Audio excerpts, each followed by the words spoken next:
Everyone, जय हिंद। How are you all? कैसे हैं आप सभी? I hope you are all good. आप सभी अच्छे होंगे and welcome again this YouTube platform.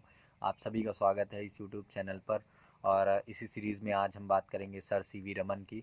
हमने इससे पहले वाले वीडियो में बहुत सारे क्रांतिकारियों की बात की है और कैसे उन्होंने इंडिया को फ्रीडम दिलाई with the help of his own struggle, अपनी संघर्षों से सभी के, महात्मा गांधी से लेकर चंद्रशेखर आज़ाद, अ, भगत सिंह और बहुत सारे, जो कि मैंने उस पर वीडियो बनाया, आप देख सकते हैं। लेकिन एक तरफ हम बात करें कि जहाँ पे इंडिया को आज़ादी मिल रही थी, वहीं पर दूसरी ओर अब इंडिया, अ, जो भारत है, अब वो एक अपनी दिशा बदल रहा था कि अब हमें टेक्नोलॉजी साइंस में आगे जाना है। और इसका काम किया सर सीवी रमन ने। तो आज हम उनके बारे में जानेंगे, उनकी लाइफ लर्निंग के बारे में जानेंगे कि उन्होंने कैसे अपना जीवन को साइंस के नज़रिए से देखा। तो चलिए आज हम उनकी बात करते हैं और उनकी कुछ लाइफ लर्निंग्स की बात करते हैं। तो उनकी पहली लाइफ लर्निंग है फॉलो योर पैशन। मतलब कि जो आपको लगता है कि जिसमें आपको, अगर मैं इनकी बात करूं तो Raman's passion for science drove his discoveries. Raman, यानी कि सर सीवी रमन का पैशन ये था कि उनको ड्राइव ड्राइव करता था रिसर्च करने के लिए और डिस्कवरीज करने के लिए, सोचने पे मजबूर करता था कि ये क्यों हो रहा है, कैसे हो रहा है। तो इन्होंने रिसर्च को अपना पैशन माना कि हाँ, मुझे रिसर्च करना है और डिस्कवरीज करनी है। और आगे बताएंगे कि उन्होंने क्या क्या किया। तो अगर हम इनकी सेकंड लर्निंग की बात करें तो वो है क्यूरियोसिटी इज़ द की। मतलब कि जैसे उन्होंने पैशन को फॉलो किया अपने, कि उन्हें रिसर्च करनी है, उन्हें डिस्कवरीज करनी है। तो इसका एक रीज़न था क्यूरियोसिटी। इट मीन्स कि Raman's curiosity and passion for learnings drove his a scientific research. मतलब कि उनको, उनका जो क्यूरियोसिटी थी वो थी रिसर्च में और लर्निंग पे, कि ऐसा क्यों होता है। जब अगर मैं इनकी बात करूं, आगे वाला आने वाला स्टेप वो है कि हार्ड वर्क पेज ऑफ। जो मेहनत है वो कभी वेस्ट नहीं जाती, वो हमेशा पे करती है।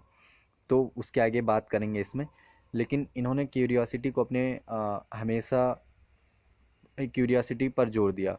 और अगर वैज्ञानिक कोई बनता है या उसका दिमाग साइंटिफिक वे में ज़्यादा चलता है, तो उसके अंदर क्यूरियोसिटी ज़रूर होगी। तो इनके अंदर देखने को मिलता है। और अगर इनके एग्जाम्पल की बात करें तो curiosity about the properties of light ultimately result in the discovery of Raman effect. अगर आप जानते होंगे रमन इफ़ेक्ट। और इन्होंने, इनकी जो क्यूरियोसिटी थी वो लाइट को लेकर थी, लाइट की प्रॉपर्टीज़ को लेकर थी। और मैं ज़्यादा टेक्निकल वर्ड्स नहीं बोलूँगा। अगर आपको रमन इफ़ेक्ट के बारे में जानना है तो आप सर्च करके देख सकते हैं कि व्हाट इज़ रमन इफ़ेक्ट्स। और अगर हम बात करें इनकी अगली लर्निंग्स की, तो hard work page of. It means कि हार्ड वर्क, इन्होंने बहुत हार्ड वर्क किया अपनी, क्योंकि इनका पैशन पता था कि हाँ, मुझे ये करना है, रिसर्च करना है, डिस्कवरीज करनी है। फिर उसके बाद इनके अंदर क्यूरियोसिटी थी जिससे वो रिसर्च और डिस्कवरीज कर पाए। और आफ्टर दैट इनकी थर्ड लर्निंग ये है कि हार्ड वर्क पेज ऑफ। तो क्यूरियोसिटी और पैशन जब इन दोनों मिल गए तो इनका जो हार्ड वर्क था वो उनको मिला। और इनको क्या मिला? उनको नोबल पुरस्कार मिला इन 1930। उन्होंने 1980 में रमन इफ़ेक्ट को दिया और उसके बाद इनको 1930 में नोबल पुरस्कार मिला। भारत का पहला जो वैज्ञानिक नोबल पुरस्कार है वो इन्होंने ही दिलाया भारत को, है ना, और वो भी फिज़िक्स के अंदर।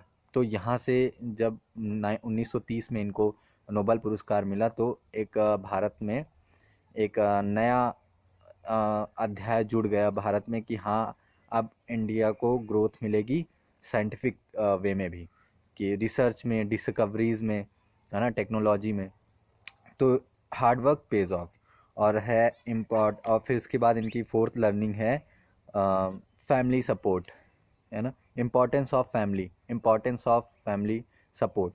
वो ये है कि रमन्स, अगर इनकी हम एग्जांपल की बात करें, रमन्स वाइफ लोक सुंदरी अमाला वॉज उन्होंने अगर मैं ऐसे ही बात करूं कि उन्होंने उनकी जो लोक सुंदरी उनकी अमाला लोक सुंदरी अमाला उनकी पत्नी का नाम था, तो उन्होंने बहुत ही सपोर्ट किया, उनको इनकरेज किया कि आप रिसर्च कीजिए, मैं आपके साथ हूँ। उनकी लाइफ में भी उनके उनकी फैमिली में जो भी मेंबर थे, उनके पिताजी खुद फिजिक्स और मैथ के टीचर थे, तो उन्होंने काफ़ी उनको सपोर्ट किया। तो इससे कहते हैं ना कि फैमिली और ये बहुत सपोर्ट मिला इनको। तो ये इनकी फोर्थ लर्निंग थी।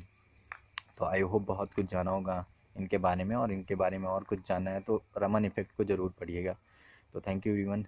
जय हिंद।